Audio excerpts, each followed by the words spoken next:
Bhestan Vinayak residency સામે આવેલા ખેતરના ઝાડીઓમાંથી યુવાનનું ધડથી અલગ કરી ફેંકી દેવાયેલું ડોકું મળી આવતા અરેરાટી વ્યાપી ગઈ હતી। ભેસ્તાન વિનાયક રેસિડેન્સી સામે આવેલ ખેતરની ઝાડીઓમાંથી યુવાનનું ધડથી અલગ કરી ફેંકી દેવાયેલું ડોકું મળી આવતા અરેરાટી વ્યાપી ગઈ છે।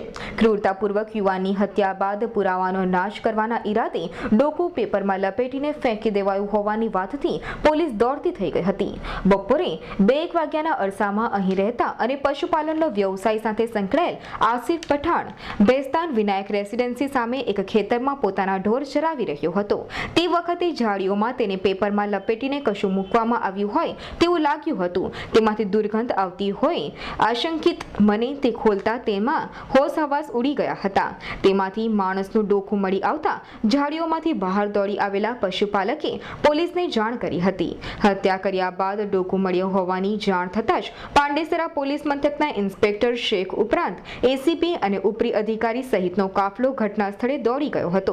તે સાથે જ પોલીસે ડોગ સ્ક્વોડ અને એફએસએની ટીમને પણ જાણ કરતા બંને ટીમ પણ ઘટના સ્થળે દોડી આવી હતી। ડોકું મળ્યા બાદ શરીરના અન્ય અવયવ પણ આસપાસ ફેંકવામાં આવ્યા હોવાની આશંકા સાથે પોલીસે ડોગ સ્ક્વોડની મદદથી આસપાસનો વિસ્તાર ખોદી નાખ્યો હતો, પરંતુ કોઈ સફળતા મળી ન હતી। આશરે 18 થી 20 વર્ષની યુવાનની હત્યા કર્યા બાદના પુરાવાના નાશ કરવાના ઈરાદે ડોકું ઝાડીમાં ફેંકી દેવાયું હતું। ડોકુની સ્થિતિ જોતા યુવાનની હત્યા 4 દિવસ પહેલા કરવામાં આવી હોવાના અનુમાન ઉપર પહોંચેલી પોલીસે સુરત ઉપરાંત શહેરને અડીને આવેલા અન્ય તાલુકા અને જિલ્લા પોલીસની હદમાંથી ગુમ થયેલા યુવાનો અંગે માહિતી મેળવી તપાસ હાથ ધરી છે। बकरी चराता था तो बकरी वहाँ चल गई थी, तो मुंडी की जगह बकरी को लेने गया तो मुंडी दिख गई। घर पे भागते भागते बकरी लेके गया और अम्मी पापा को बोला, अम्मी पापा को लेके आया, पुलिस वाले को फ़ोन करे बुला दिए।